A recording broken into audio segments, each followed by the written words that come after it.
assunto que incomoda, é um assunto que muitas vezes a gente acha graça. E quando a gente vê alguém na rua, bêbado, alterado, caindo, às vezes chega a ser engraçado. Mas ninguém fala da dor que é de um familiar conviver com isso. Ninguém fala da dor que é da pessoa conviver com isso, de como começou, por que não consegue parar, das dificuldades de conseguir parar. Muitas vezes são chamados de vagabundos, viciados, nóia, e a gente sabe que não é somente isso. Existe uma história por trás disso, algo que levou à queda dessa pessoa, algo que levou à fuga no álcool, na droga. E ninguém fala da dor que é do familiar, da luta que é para tentar salvar alguém, para tentar salvar um marido, um filho, um amigo, um pai, uma mãe. Ninguém fala sobre isso. A intenção de fazer esse vídeo é de fazer você refletir antes de julgar, é de saber oferecer ajuda sem alisar, sem passar a mão. Essas pessoas precisam sim de ajuda, elas precisam querer, elas precisam dar o primeiro passo, elas precisam reconhecer. Às vezes nem sabem que precisam de ajuda, então é preciso a gente falar, conversar, orientar, tentar oferecer ajuda sem acusar.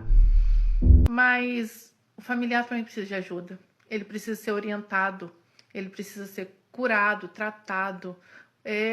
Envolve muito carinho, muita empatia, muita delicadeza, existem histórias, cada um tem uma sua história, cada um tem a sua dor.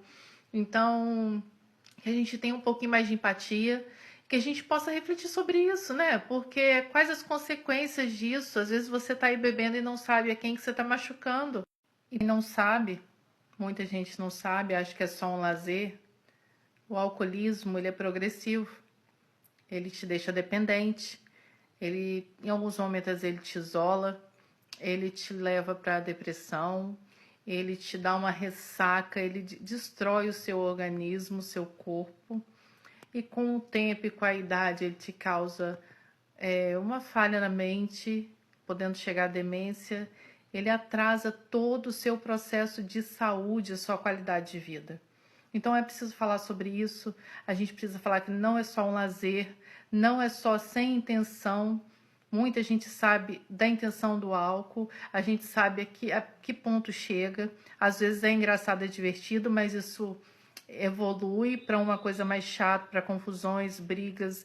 A gente sabe que acontece em muitas casas, muitas famílias. Para finalizar esse vídeo, existe uma parte boa que eu preciso falar.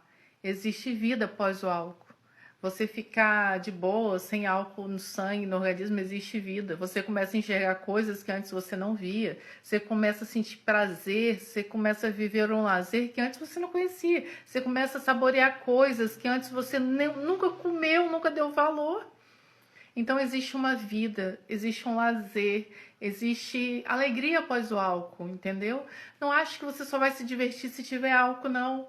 Você vai aprender a se divertir sem o álcool. Você vai conhecer outros ambientes, outras pessoas, outras amizades. Quer ser um amigo mesmo, vai estar junto com você. Talvez você vá até influenciar alguém, né? Porque isso é algo bom na vida. A gente aprende a viver e a viver muito melhor sem o alcoolismo.